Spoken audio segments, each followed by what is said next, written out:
नमः संस्कृताय। प्रिय संस्कृत मित्राणि, संस्कृत सेवा में आप सभी का स्वागत है। आज हम लोग उत्तर प्रदेश माध्यमिक शिक्षा सेवा चयन बोर्ड द्वारा आयोजित जो टीजीटी पीजीटी परीक्षा होती है उसमें ही टीजीटी का हम लोग प्रैक्टिस सेट लेकर के आए हैं। क्या लेकर के आए हैं? प्रैक्टिस सेट लेकर के आए हैं। और इस प्रैक्टिस सेट में हमने 25 प्रश्न रखे हैं। कितने प्रश्न रखे हैं गुरु जी? 25 प्रश्न रखे हैं, जो कि संपूर्ण टीजीटी के सिलेबस से लेकर के रखा गया है। तो हम प्रैक्टिस सेट 25 गुणे 5 बराबर 125। तो एक प्रैक्टिस सेट में हम लोग 25 क्वेश्चन रखेंगे और 25 क्वेश्चनों को हम लोग व्याख्या सहित हल करेंगे। क्या करेंगे गुरु जी? हम लोग व्याख्या सहित इन 25 प्रश्नों को हल करेंगे। तो देखिए, पहला प्रश्न दिया है कि ईदृशो जीवलोकस्य परिणामः संवृत्तः इयं कस्य कथनम् अस्ति।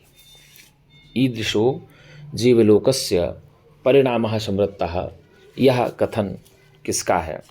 तो यह संसार का ही इस प्रकार का परिणाम है जो कहा गया है। तो इयं कस्य कथनम् अस्ति, यह कथन किसका है गुरुजी?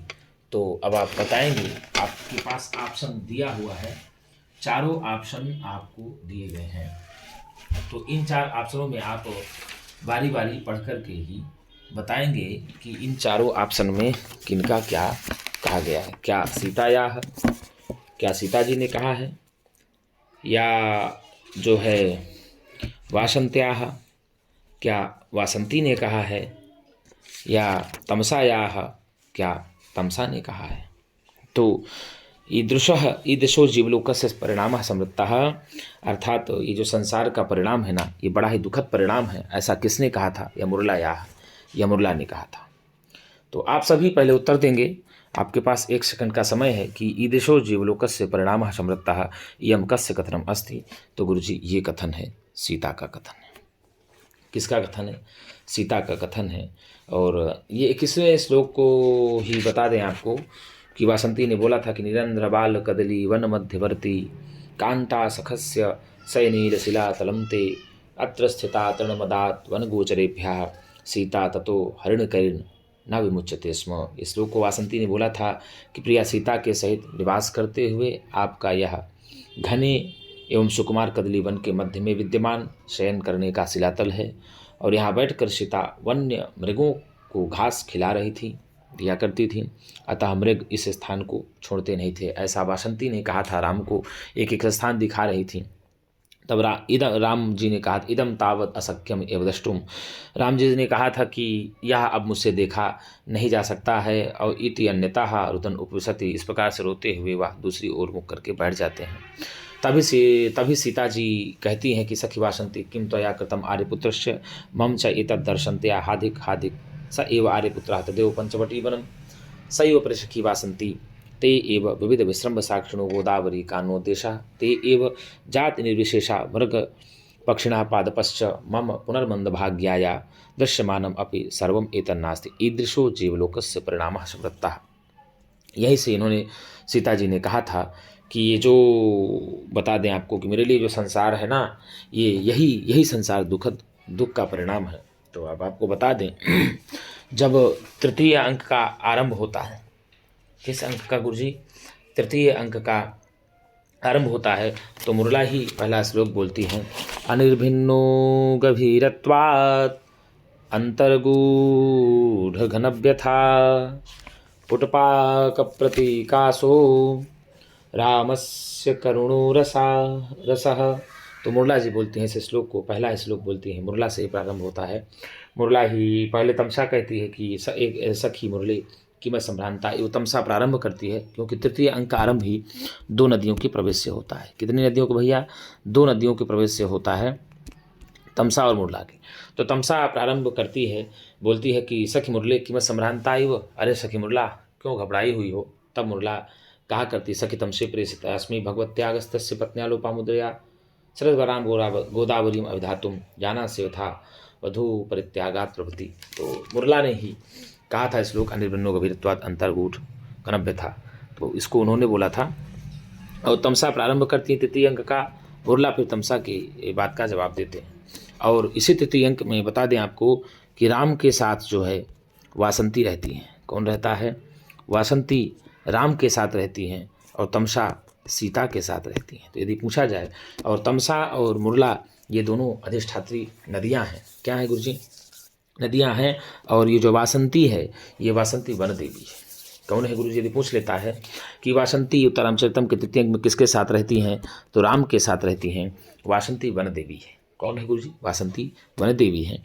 और ये उत्तरामचरितम नाटक की नायिका जो है सीता जी हैं। ऐसा अगर पूछता है प्रश्न तो आप ये भी ध्यान रखेंगे। और तमसा मुरला ये दोनों नदियाँ हैं। क्या है गुरुजी? नदियाँ हैं। और सखी, ये सीता की सखी वासंती भी होती है। अब आया श्लोक, तस्याः सिन्धो प्रेथुमपि तनुं दूरभावात् प्रवाहम्। तो गुरुजी अब आप बताएंगे कि ये श्लोक से किस नदी का बोध हो रहा है? इस श्लोक से किस नदी का बोध हो रहा है आप लोग बताएंगे। क्या सिंधु नदी का, क्या चर्मणवती नदी का, क्या गंभीरा नदी का, क्या गंधवती नदी का? किसका बोध हो रहा है? तो अब आप इसमें बताएंगे कि तस्याः सिंधो प्रेथुमपि तनुं दूरभावात् प्रवाहम्। तो बताइए गुरुजी, आपके पास 2 सेकंड का समय है कि सिंधु नदी का बोध हो रहा है, या चर्मणवती नदी का बोध हो रहा है, या गंभीरा नदी का बोध हो रहा है, या गंधवती नदी का बोध हो रहा है। तो किस नदी का बोध हो रहा है आप लोग दूसरे प्रश्न में खुद बताएंगे। तो अब चलिए हम इसका उत्तर बता दे रहे हैं। इसमें चर्मणवती नदी का बोध हो रहा है। किसका बोध हो रहा है गुरुजी? इसमें चर्मणवती नदी का बोध हो रहा है। और यह मेघदूतम से लिया गया है। मेघदूतम आपको बता दें कि महाकवि कालिदास की रचना है। किसकी रचना है? महाकवि कालिदास की रचना है।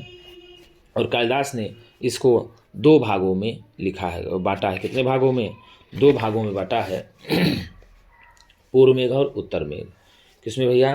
पूर्व मेघ और उत्तर मेघ 2 भागों में कालिदास ने इसको बांटा है। और इसको ही दूत काव्य भी कहा जाता है। क्या कहा जाता है गुरुजी? इसको दूत काव्य भी कहा जाता है। इसको संदेश काव्य भी कहा जाता है। कौन सा? संदेश काव्य। और बता दें आपको, ये विप्लम्ब श्रृंगार प्रधान है। क्या है गुरुजी? विप्लम्ब श्रृंगार प्रधान है। इसको कहा जाता है मेघदूतम में विप्लम्ब श्रृंगार प्रधान होता है। और इसका जो है मंगलाचरण है, कश्चित कांता विरह गुरुणा स्वाधिकारात्मतः सापेन स्तंगमित महिमा वर्षभोग्येण भर्तुः यस्य चक्रे जनकतनया स्नान पुण्योदकेषु स्निग्धत छाया तरसु वस्तिं राम गिरियाश्रमेषु। तो इसका मंगलाचरण भी प्रारंभ होता है। वस्तु निर्देशात्मक मंगलाचरण है। यक्ष इसका नायक होता है, यक्षिणी इसकी नायिका होती है। तो चर्मणवती नदी के बारे में ही, तस्याः सिन्धोः प्रथुमपि तनुं दूरभावात् प्रवाहम्। तो यहाँ पर अत्र का नदी वर्णिता अस्ति, तो चर्मणवती नदी वर्णिता अस्ति। गंधवती नदी भी है, मेघदूतम में प्राप्त होती है। और गंभीरा नदी भी मेघदूतम में प्राप्त होती है। आधारस्य सह आधेयस्य संबंधः भवति तस्य किं कथयति। आधार के साथ आधेय का संबंध होता है, उसको कौन कहता है? आधेय के साथ आधार का संबंध होता है। अब बताइए उसको गुरुजी, कौन उसको क्या कहते हैं? जहाँ पर आधार का आधेय के साथ संबंध होता है उसको क्या कहते हैं? अब आप सब मेरे मित्रों बताइए क्या कहते हैं। क्या औपश्लेषिक आधारः, क्या अभिव्यापक आधारः, क्या वैषयिक आधारः, या न किमपि? तो भाई साहब, आधारस्य सह आधेयस्य संबंधः भवति तस्य किम कथयति, अर्थात आधार के साथ आधेय का संबंध होता है तो उसको क्या कहते हैं? तो बताइए किसको क्या कहते हैं गुरुजी? वैषयिक कहेंगे कि औपश्लेषिक कहेंगे, क्या अभिव्यापक कहेंगे? अब बताइए आप लोग किसको कहेंगे? तो गुरुजी यहाँ सी आपका उत्तर सही हो जाएगा, वैषयिक आधार। कितने हो जाएगा? सी आपका सही हो जाएगा, वैषयिक आधार हो जाएगा। अब आपको बता दें कि आधार 3 प्रकार के होते हैं। आधारः त्रिविधः, आधारः त्रिविधः।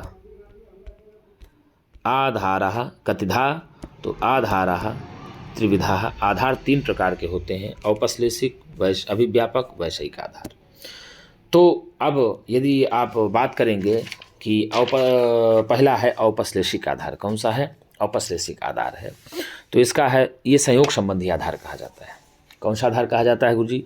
संयोग संबंधी आधार ही औपश्लेषिक आधार कहा जाता है। उपसमीपे श्लेषः संबंधः उपश्लेषः होता है, और उपश्लेष कृतम इति औपश्लेषिकम कहा जाता है। तो इसका मतलब ही होता है मित्रों कि समीप में संबंध के कारण बना आधार, जहां आधार और आधेय का संयोग अथवा जिसके साथ आधेय का भौतिक संयोग हो, उसे ही औपश्लेषिक आधार कहा जाता है। क्या कहा? जिसके साथ आधेय का भौतिक संश्लेष होता है। क्या है? इसके साथ आधेय का भौतिक संश्लेष होता है, यानी किसी भी स्थान से उसका संयोग होता है, तो उसे ही औपश्लेषिक आधार कहते हैं। जैसे इसका उदाहरण आता है कटे आस्ते। क्या होगा? कटे आस्ते। आपसे परीक्षा में पूछ सकता है कि कटे आस्ते किस आधार का उदाहरण है, तो आप बताएंगे कटे आस्ते औपश्लेषिक आधार का उदाहरण है। आपके व्याकरण में पढ़ते होंगे देवदत्ता कटे आस्ते, अर्थात देवदत्त चटाई पर बैठा है। तो यहाँ देवदत्त का चटाई के साथ भौतिक संश्लेष है। क्या है गुरुजी? देवदत्त का चटाई के साथ भौतिक संश्लेष है, इस कारण से यहाँ पर औपश्लेषिक आधार हो जाता है। मान लीजिए हमने कहा कि केशाः सिरे सन्ति, केशाः सिरे सन्ति, तो केशों का जो सिर है ना, यहाँ पर भौतिक संश्लेष हो रहा है, तो यहाँ पर भी औपश्लेषिक आधार होगा। तो जिस आधार का भौतिक रूपी आधेय के साथ संश्लेष होता है, वहाँ पर औपश्लेषिक आधार होता है। कौन सा आधार होता है? औपश्लेषिक आधार होता है। और अभी इसका उदाहरण ही होता है कटे आस्ते, देवदत्ता कटे आस्ते, स्थाल्याम पचति। ये सब उदाहरण आपको औपश्लेषिक में मिलेंगे। क्या कहा? कटे आस्ते कहिए, चाहे आप स्थाल्याम पचति, स्थाल्याम पचति, ये सब उदाहरण जो है आपके औपश्लेषिक आधार के हैं। और अभिव्यापक आधार की यदि बात किया जाए, किसकी भैया?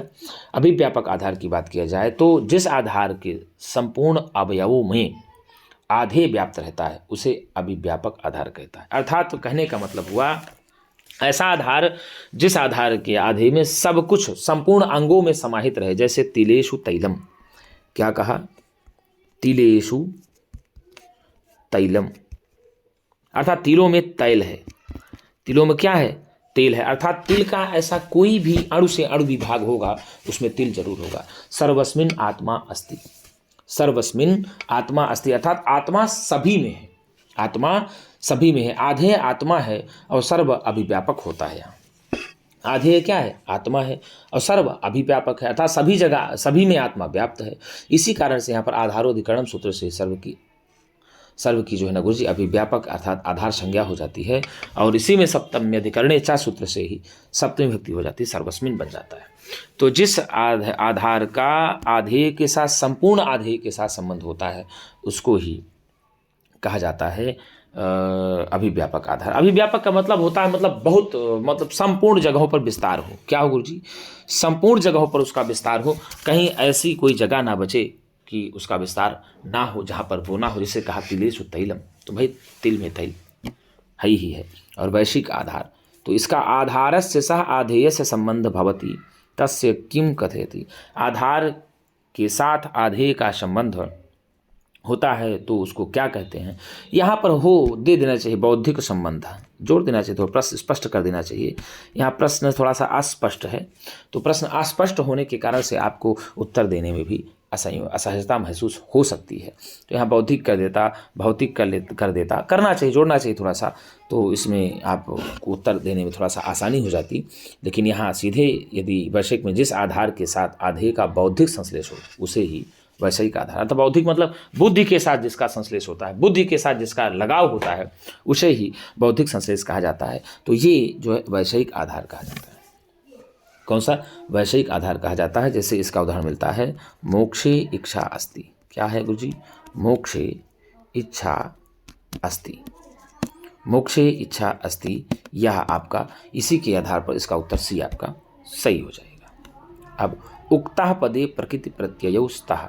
उक्तः पद में प्रकृति प्रत्यय है तो वच धातु से क्ता प्रत्यय होगा कि उच्च धातु से क्ता प्रत्यय होगा कि उच्च से क्ता प्रत्यय होगा कि वाक से क्ता प्रत्यय होगा। तो उक्ता पदे प्रकृति प्रत्ययः अस्ति, तो उक्ता पद में वच से क्ता प्रत्यय लग करके ही उक्ता बन जाएगा। तो उक्त में जो प्रकृति प्रत्यय होता है वह वच से क्ता ही प्रत्यय होता है। तो यहाँ पर उत्तर आपका ए सही हो जाएगा। आगे दिया ये वच को जो है ना उ आदेश हो जाता है तो यहाँ संप्रसारण होता है। क्या हो जाता है? संप्रसारण हो जाता है। जैसे इको एणचि सूत्र है एक, कौन सा सूत्र है? इको एणचि। इको एणचि सूत्र क्या करता है? इको एणचि सूत्र करता है इकाः स्थाने यण से आदचि, अर्थात इक के स्थान पर यण हो जाता है। क्या है? इक के स्थान पर यण हो जाता है। कब हो जाता है? असमान स्वर परे रहने पर, अर्थात ई उ री के बाद यदि कोई असमान स्वर आए। क्या है गुरुजी?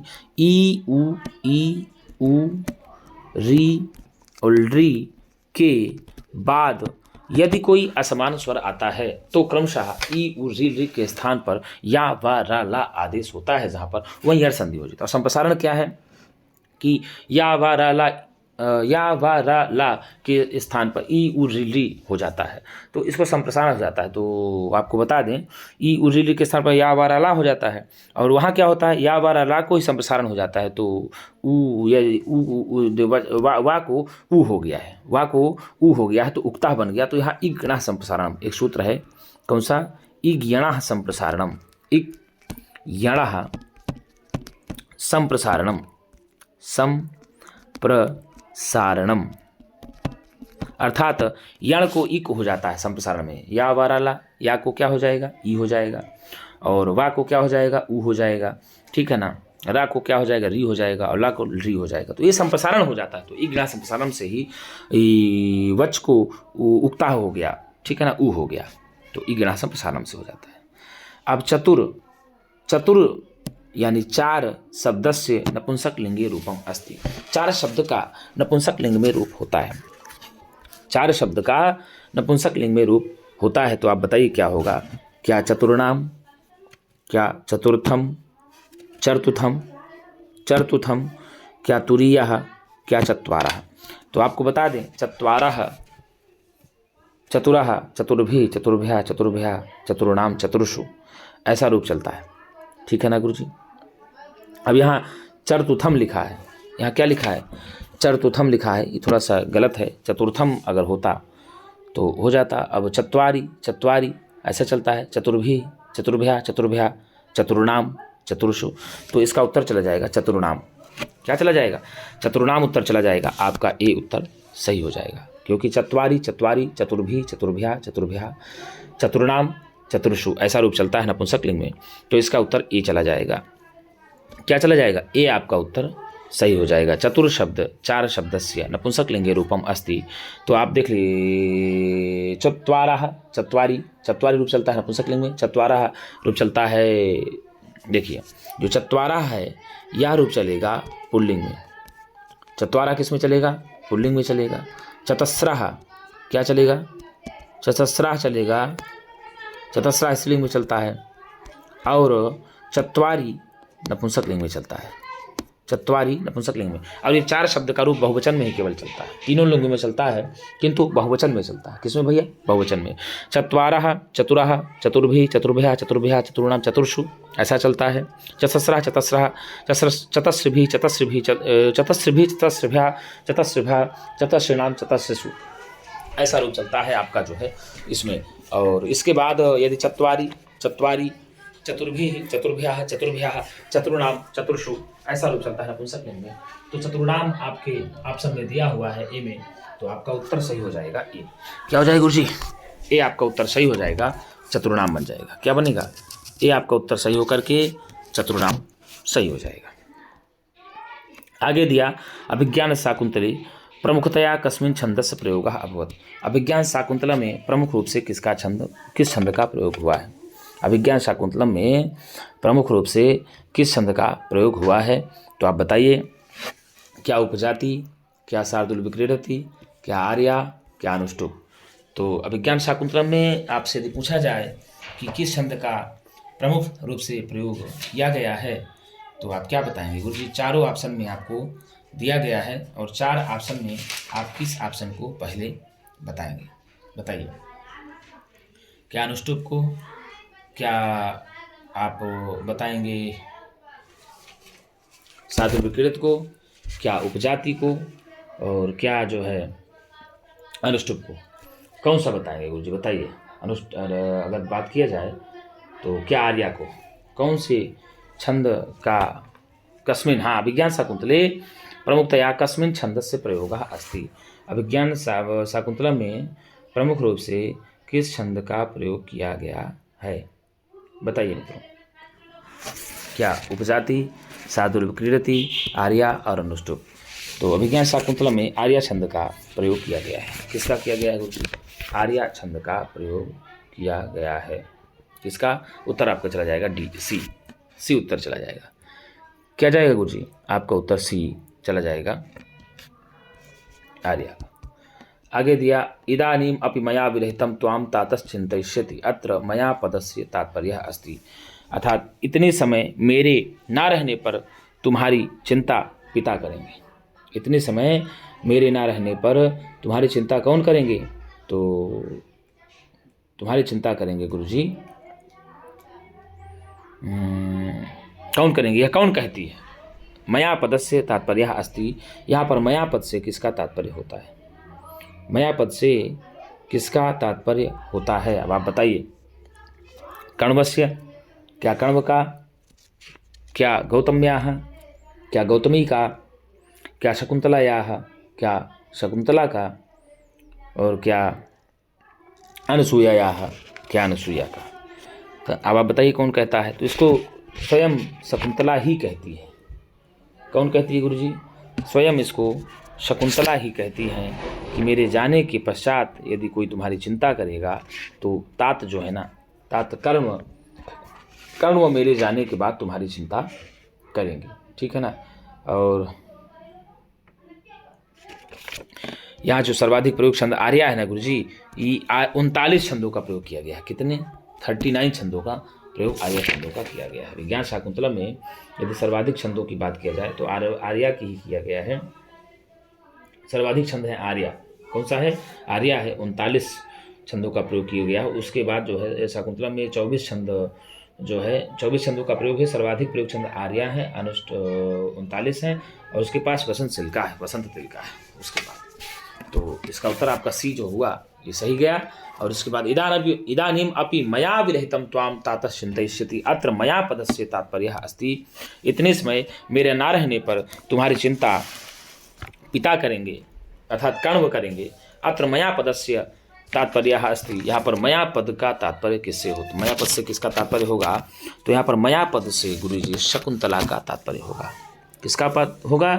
शकुंतला का यहाँ पर मया पद से तात्पर्य होगा। तो ये आपको उत्तर चल जाएगा शकुंतलायाः।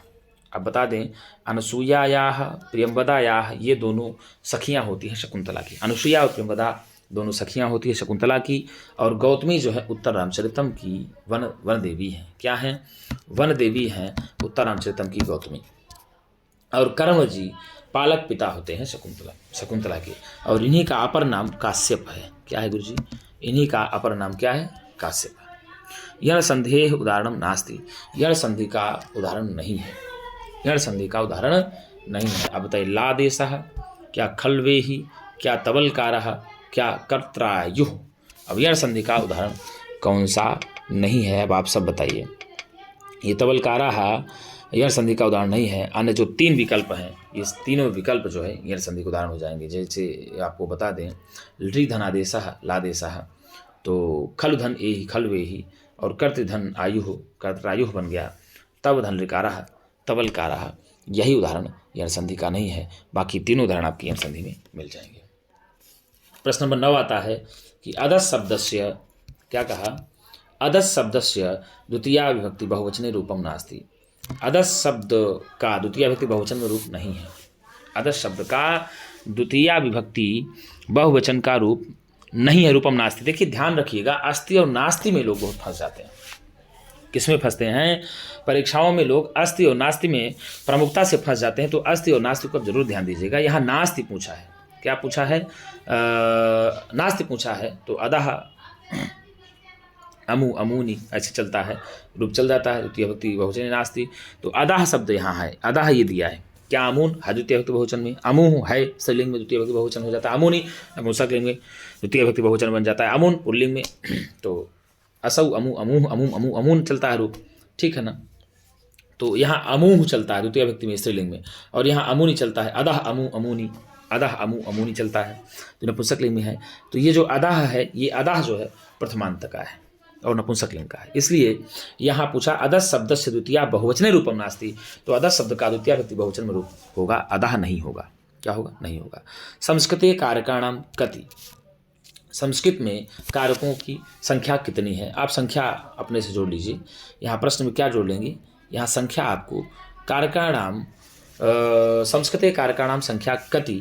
तो संस्कृत में कारकों की कितनी संख्या है? क्या 8 है, क्या 5 है, क्या 13 है, क्या 6 है? तो गुरुजी संस्कृत में कारकों की संख्या 6 है। कितने हैं? 6 है। कर्ता कर्म च करणम, कर्ता कर्म च करणम, संप्रदानम तथैव च, संप्रदान, कर्ता कर्म करण संप्रदान अपादान अधिकरण। कितनी भैया? 6 कारकों की संख्या है। कितनी है? 6। कर्ता कर्म करण संप्रदान अपादान और अधिकरण, इस कारकों की संख्या 6। कर्ता कर्म च करणम संप्रदानम तथैव च अपादानाधिकरणे इत्याहुः कारकाणि षट्। इस प्रकार से कारक की संख्या 6 है। कितनी है? 6 है। 13 जो है हिंदी में कुल स्वरों की संख्या है, हिंदी में मूल स्वरों की संख्या है 11, और मूल स्वरों की 11 है, और संस्कृत में स्वरों की संख्या 9 है। आ ई उ री री ए ओ ऐ औ। तो 9 स्वरों की संख्या संस्कृत में हो जाती है। और जो है ये अगर पूछा जाए ना, तो विवार, श्वास, घोष, अघोष, अल्प प्राण, महाप्राण, उदात्त, अंदात्त, सरित, ये सब माना जाता है। तो इस प्रकार से अगर देखा जाए तो संस्कृत में कारकों की संख्या 6 है। कितनी कारकों की संख्या बोलिए? 6 है। कर्म 5 है, उक्षेपण, अपक्षेपण, आकुंचन, प्रसारण, गमनानि पंच कर्माणि। यदि कर्मों की संख्या पूछा जाए कितनी है, तो 5 कर्म है, उत्क्षेपण, अपक्षेपण, आकुंचन, प्रसारण, गमनानि पंच कर्माणि। आगे दिया कर्तुरीप्सि ततमम कर्म, कर्तुरीप्सि ततमम कर्म, सूत्रे ईप्सि ततम पदे प्रत्यय अस्ति। ईप्सि ततमम पद में प्रत्यय है। कौन सा प्रत्यय होगा? क्या तरप प्रत्यय होगा, क्या तमप प्रत्यय होगा, क्या सानच प्रत्यय होगा, क्या त्रिश प्रत्यय होगा? तो भैया कर्तुरीप से तमम में कौन सा प्रत्यय हो जाएगा? तो कर्तुरीप से तमम जो है बताइए आप, क्या तरप होगा, क्या तमप होगा, क्या सानच होगा, क्या त्रिश प्रत्यय होगा? उत्तर तुरंत आप दीजिए। मित्रों आप लोग भी उत्तर देते रहिएगा और कमेंट बॉक्स में जरूर आप लिख करके बताइएगा कि आपका 25 प्रश्नों में कितना प्रश्न हल हुआ। हमने आपको पहले बता दिया कि अब हम रोज प्रयास करेंगे कि हम 25 प्रश्नों की जो है जो प्रैक्टिस सेट लेकर के आएंगे। प्रैक्टिस सेट भी हम लोग 25 प्रश्नों का हल करेंगे। तो अब बताइए इसमें कौन सा होगा? उत्तर आप लोग बताइए। क्या तरप होगा, क्या तमप होगा, क्या सानच होगा, क्या त्रिच होगा? तो भैया तमप प्रत्यय हो जाएगा। कौन सा हो जाएगा? तमप हो जाएगा। तो कर्तुरीप से ततमम कर्म, कर्ता अपनी क्रिया के द्वारा जिसको विशेष रूप से चाहने की इच्छा करता है उसकी कर्म संज्ञा होती है। और यहाँ ईप से ततमम में भी तमप प्रत्यय हुआ है। कौन सा है? ईप से ततमम में तमप प्रत्यय हो जाता है, और कर्ता में त्रिश प्रत्यय हो जाता है। कर्त से त्रिश प्रत्यय होकर कर्ता बन जाता है, और सानच प्रत्यय और तमप तरप प्रत्यय। तो इसमें उत्तर जाएगा आपका बी, उत्तर सही हो जाएगा। दा धातु कस्मिन गणे अस्ति, दा धातु किस गण में है? दा धातु किस गण में है? आप बताइए। क्या भ्वादि गण में है, क्या आदादि गण में है, क्या ज्योत्यादि गण में है, क्या दिवादि गण में है? तो दा धातु की गणना किन गणों के अंतर्गत होती है? आप बताइए। तो दा धातुओं की गणना गुरुजी यदि होती है तो सीधे सीधे आप लगाएंगे जुहोत्यादि गण में। किसमें? जुहोत्यादि गण में दा धातुओं की गणना होती है। किसकी भैया? दा धातुओं की। और जुहोत्यादि गण के अंतर्गत आने वाली कुल धातुओं की संख्या है 24। कितनी धातुएं आती हैं? जुहोत्यादि गण के अंतर्गत कुल 24 धातुएं आती हैं। कितनी? 24 धातुएं। 10 गण हैं।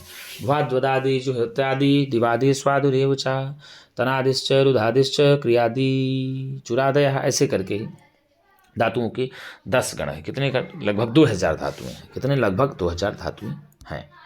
आगे दिया पाणी च, पादौ च, येषां समाहारः इत्यस्य समस्त पदम भविष्यति। पाणी चा पादौ चा, येषाम इन दोनों को यदि समाहार मिला दिया जाए तो इस समस्त पद का क्या अर्थ होगा? क्या पाणी पादम होगा, क्या पाणी पादा होगा, क्या पाणी पादौ होगा, क्या पाणीपात होगा? अब बताइए, पाणी चा पादौ चा तेषाम समाहारा का जो सामासिक पद होगा वह क्या होगा गुरु जी? इसमें पाणी पादम बनेगा, द्वंद्व समास होगा समाहार अर्थ में। किस अर्थ में? समाहार अर्थ में यहाँ द्वंद्व समास होगा और पाणी पादम बनेगा। उत्तर जाएगा आपका ए। क्या जाएगा उत्तर? आपका ए जाएगा, समाहार द्वंद्व समास यहाँ पर हो जाएगा। और पतंजलि ही संधि विच्छेद अस्ति, पतंजलि का संधि विच्छेद है।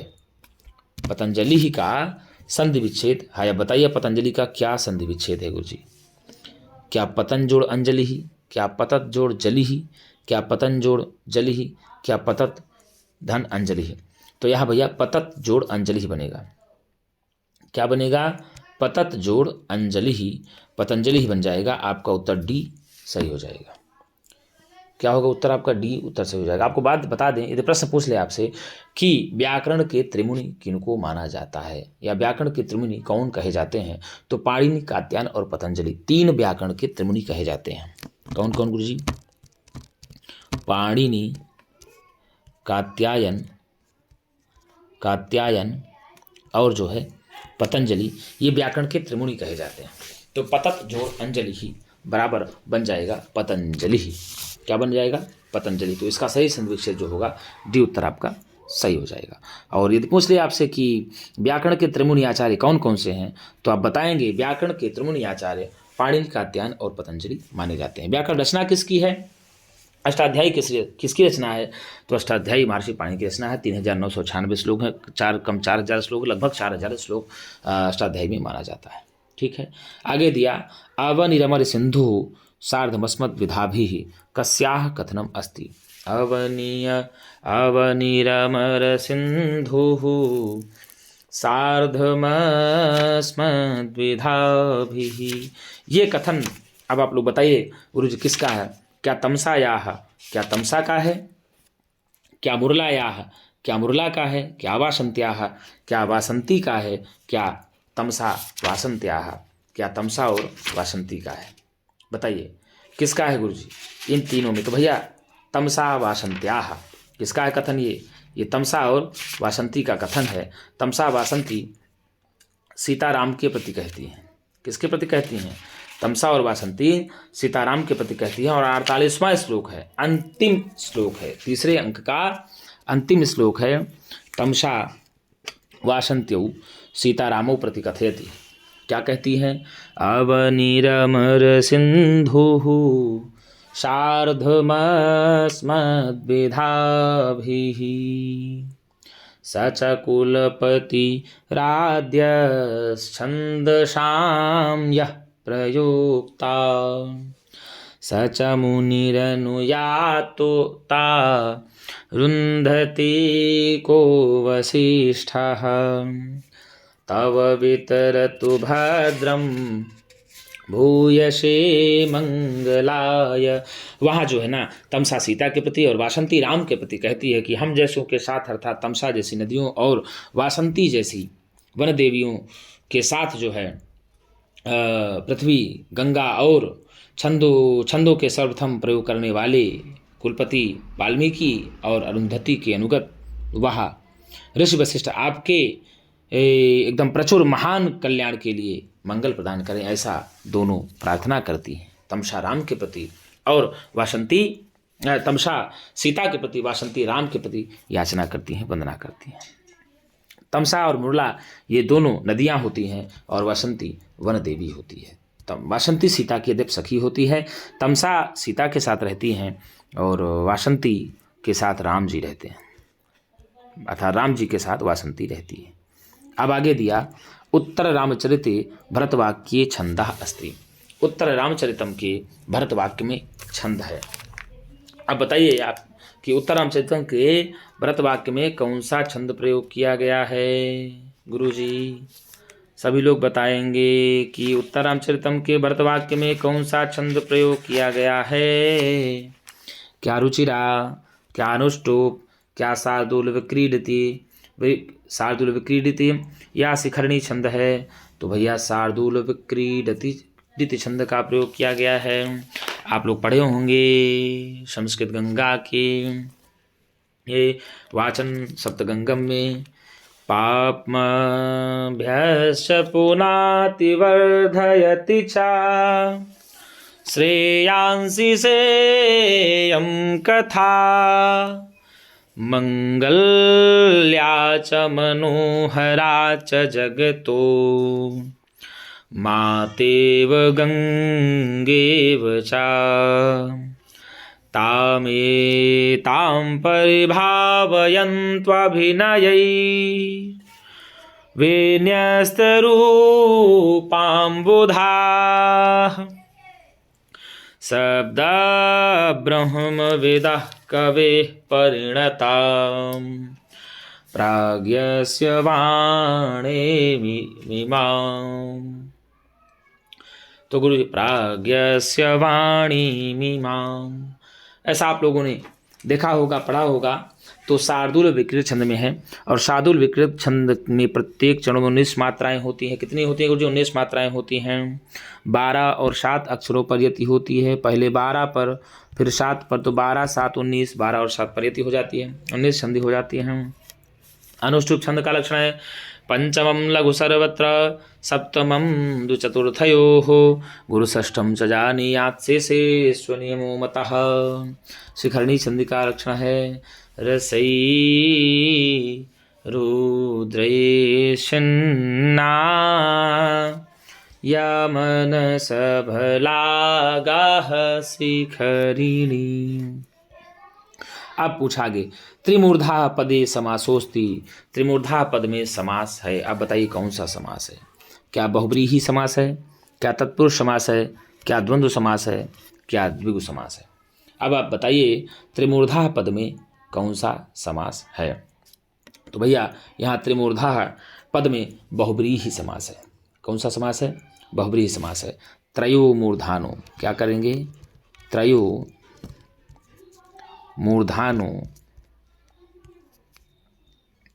यस्य सह, ब्रह्मा जी के लिए कहा गया। 3 है मूर्धा जिनके, तो यहाँ पर बहुब्रीहि समास हो जाएगा। उत्तर क्या जाएगा गुरु जी? बहुब्रीहि समास। तो बहुब्रीहि समास की परिभाषा है अन्न पद पदार्थ प्रधानो बहुब्रीहि। अन्न पद जिसमें अन्य पद का अर्थ जिसमें प्रधान होता है उसको बहुब्रीहि समास कहा जाता है। उभय पदार्थ प्रधानो द्वंद्वः, अर्थात जहाँ पर उभय पद के अर्थ प्रधान होते हैं उसे द्वंद्व कहा जाता है। और तत्पुरुष क्या कहा जाता है? प्रायण उत्तर पदार्थ प्रधानो तत्पुरुषः, प्रायः जहाँ पर उत्तर पद के अर्थ की प्रधानता होती है उसको तत्पुरुष समास किया जाता है। और संख्या पूर्व द्विगु, यदि संख्या पूर्व होता है तो उसमें द्विगु समास हो जाता है। तो त्रिमूर्धा में यदि बात किया जाए तो बहुब्रीहि समास हो जाएगा। त्रयो मूर्धानु यस्य सह बन जाता है त्रिमूर्धा। त्रिमूर्धा नहीं बनेगा, त्रिमूर्धा बनता है। अब प्रथमा विभक्ति रूपम नास्ति, प्रथमा विभक्ति का रूप नहीं है। क्या वधू, क्या वधू, क्या वध्वौ, क्या वध्वा। तो रूप जी अब बताइए कौन सा नहीं है? तो नहीं है। यहाँ बार बार मैं कहता हूँ अस्ति और नास्ति पर आप गौर करिएगा, अस्ति और नास्ति पर आप गौर करिएगा। उत्तर देते चलिए और आप अंत में कमेंट बॉक्स में जरूर अपना उत्तर आप बताएंगे गुरु जी मेरा 25 में इतना सही हुआ। हम आपको बता दें कि प्रैक्टिस सेट हम लेकर के आए हैं और हम लोग प्रत्येक दिन अब प्रयास करेंगे कि 1 से 25 प्रश्नों को हल करेंगे। कितने प्रश्नों को? 1 से 25 प्रश्नों को हल करेंगे। और 1 से 25 प्रश्नों में आप कितना सही कर पा रहे हैं इनका भी आप उत्तर जरूर देंगे और कमेंट बॉक्स में आप जरूर डालेंगे गुरु जी हमारा इतने में इतना सही हुआ। तो प्रथमा विभक्ति रूपम नास्ति, प्रथमा विभक्ति का रूप नहीं है। कौन सा नहीं है? क्या वधू, क्या वधू, क्या वध्वौ, क्या वध्वा। तो गुरु जी वधू शब्द नहीं है, वधू शब्द नहीं है। ये वधू रूप चलता है, वधू, वध्वौ, वध्वा, ये तीनों प्रथमांत है। और यहाँ पर जो वधू शब्द है ये वधू गलत है, तो इसलिए नास्ति यही नहीं होगा। उत्तर आपका ए सही हो जाएगा। अनियत लिंगस्य उदाहरणम अस्ति, अनियत लिंग का उदाहरण है। अब आप बताइए क्या? तटः तटी तटम, उच्चैः नीचैः, कृष्णः श्री ज्ञानम, एकः दो बहवः। अब आप बताइए अनियत लिंग का उदाहरण कौन सा है? अस्ति दिया है। क्या दिया गुरु जी? यहाँ अस्ति दिया है। तो आप लोग बताइए कि अनियत लिंग का उदाहरण कौन सा है? बताइए गुरु जी। क्या तटः तटी तटम है, क्या उच्चैः नीचैः है, क्या कृष्णः से ज्ञानम है, क्या एकः द्वौ बहवः है। तो भैया अनियत लिंग का उदाहरण जो आपको यहाँ दिया गया है, यहाँ तटः तटी तटम, उत्तर आपका ए सही हो जाएगा। अनियत लिंगा, लिंग मात्रा अधिक का उदाहरण होता है तटः तटी तटम। क्या है गुरुजी? तटः तटी तटम।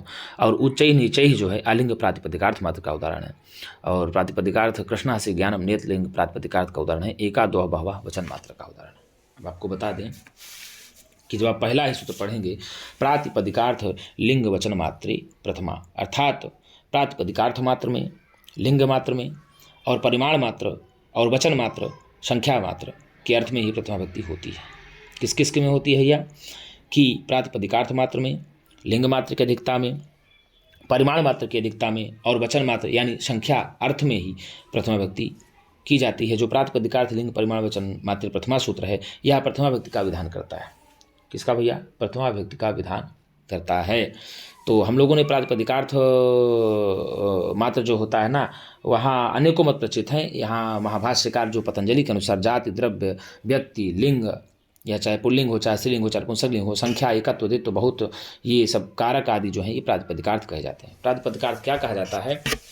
तो महाभाष्यकार पतंजलि ने ही कहा है प्रातिपदिकार्थ किनको किनको, जाति को कहा, द्रव्य को कहा, द्रव्य यानी व्यक्ति, और लिंग कहा, लिंग में चाहे स्त्रीलिंग हो, चाहे पुल्लिंग हो, चाहे नपुंसकलिंग हो, चाहे संख्या हो, संख्या, एकत्व, द्वित्व, बहुत, और ये सारे जो पांच हैं ये सब प्रातिपदिकार्थ हैं।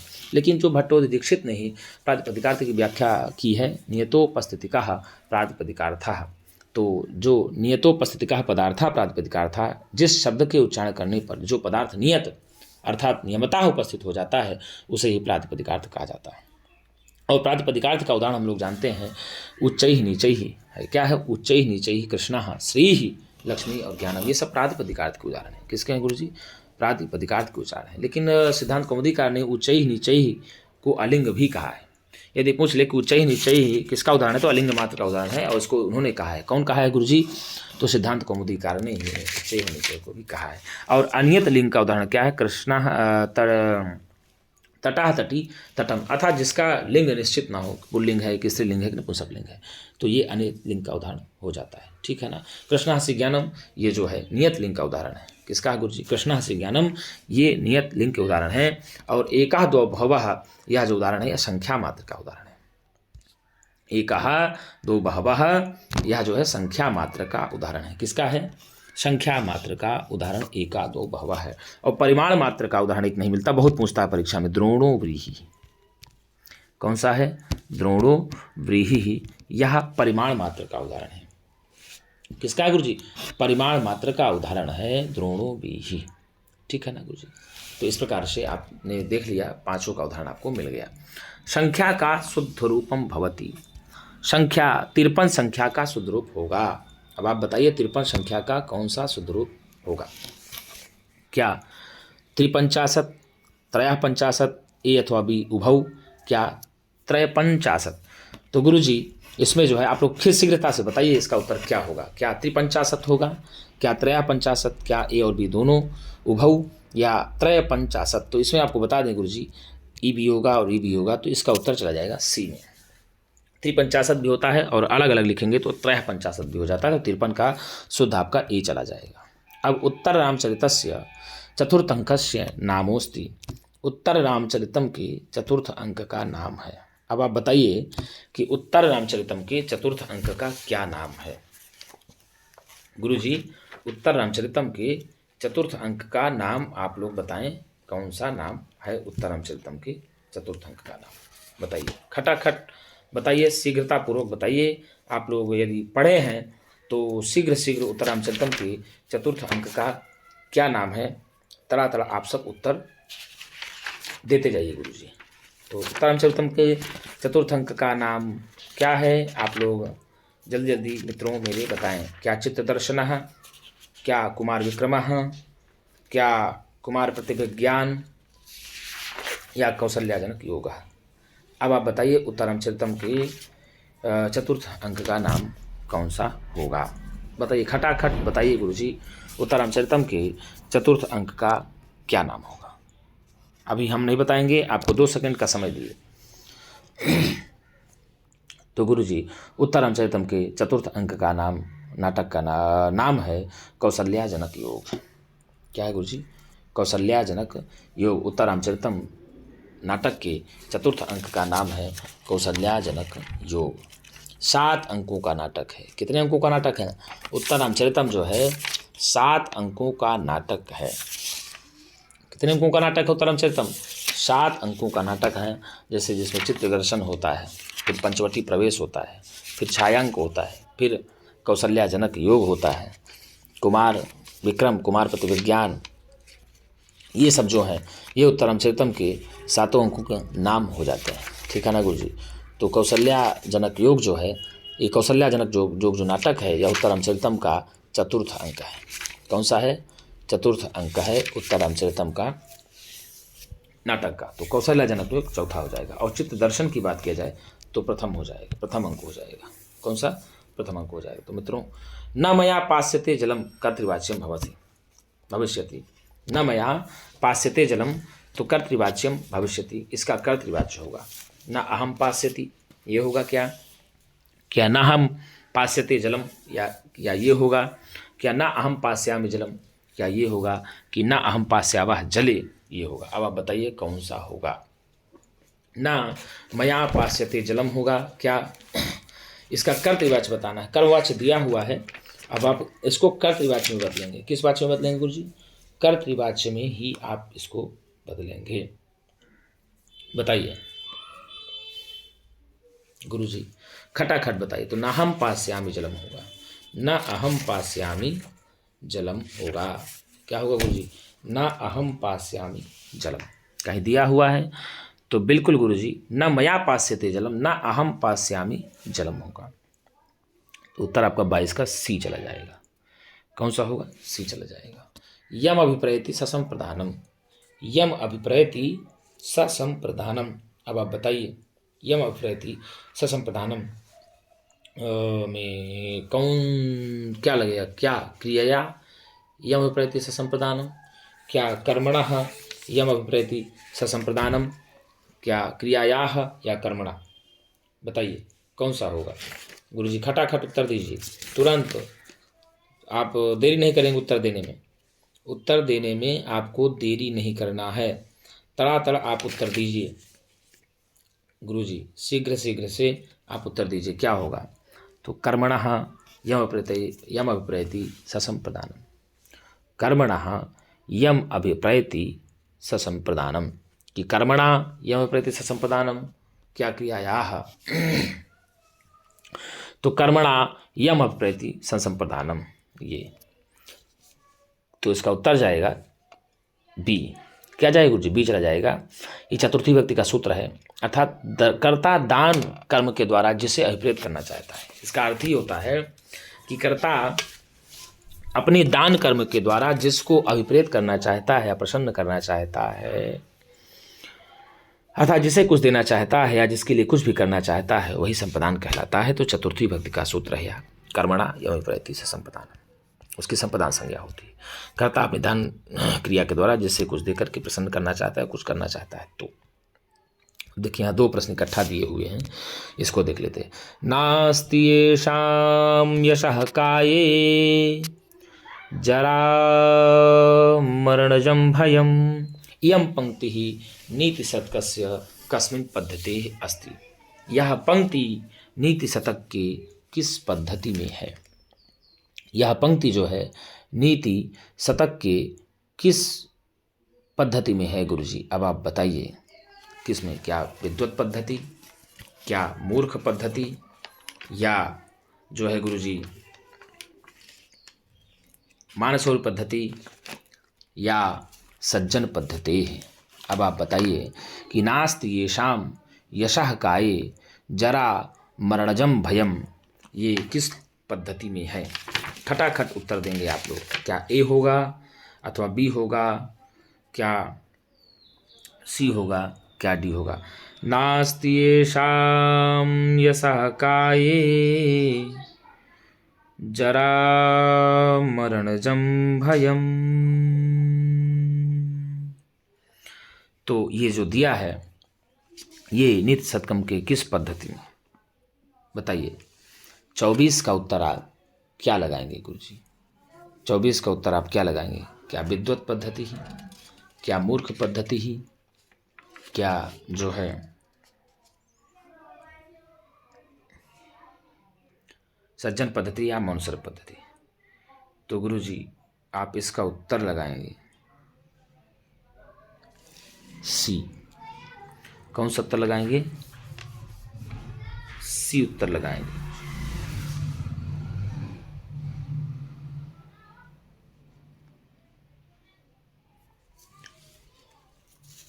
चौबीस का नास्ति ऐसा मिशा का है जरा मर्जम भैमी, यह किस पद्धति का है? तो आप इसका उत्तर लगाएंगे गुरुजी सी।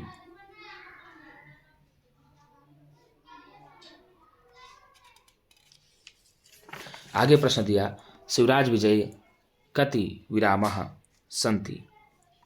शिवराज विजय कति विरामः सन्ति। आप बताइए अब शिवराज विजय में कितने विराम हैं? शिवराज विजय में कितने विराम हैं? अब आप सभी मित्र बताएंगे कि शिवराज विजय में कुल कितने विराम हैं? क्या 3 विराम हैं?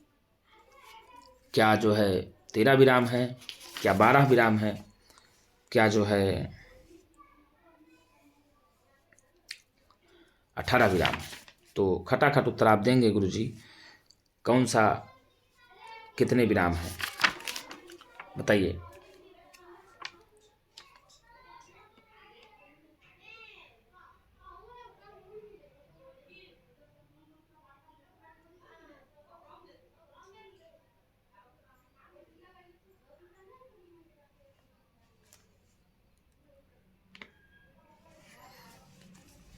तो भैया शिवराज विजय में 3 विराम है। कितने विराम हैं? शिवराज विजय में 3 विराम हैं और 12 निःश्वास हैं। कितने निःश्वास हैं? 12 निःश्वास हैं। कितने निःश्वास हैं? 12 निःश्वास हैं।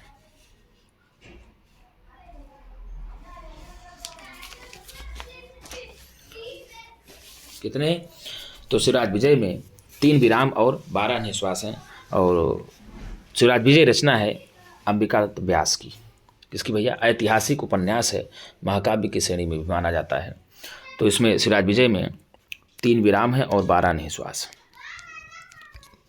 3 विराम 12 निःश्वास है। पांचाली रीत प्रधान है, ठीक है ना। शिवराज विजय रचना है अंबिका दत्त व्यास की। और नास्ति येषां यशा काय जरा मर्जम भयम, इस यम पंक्ति निशतकस्य कस्मिन् पद्धति अस्ति। तो भैया विद्वत पद्धति में हो जाता है।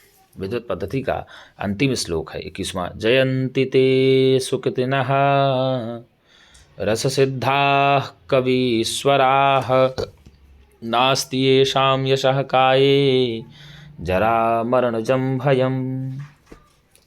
तो इस प्रकार से मित्रों 10 पद्धतियां हैं और कुल मिलाकर के देखा जाए मंगलाचरण सहित 11 पद्धति हो जाती है। कितनी? 11 पद्धति हो जाती है मंगलाचरण सहित। यदि पूछा जाए कितनी पद्धतियां हैं तो 10 पद्धतियां नित्य शतकम हैं।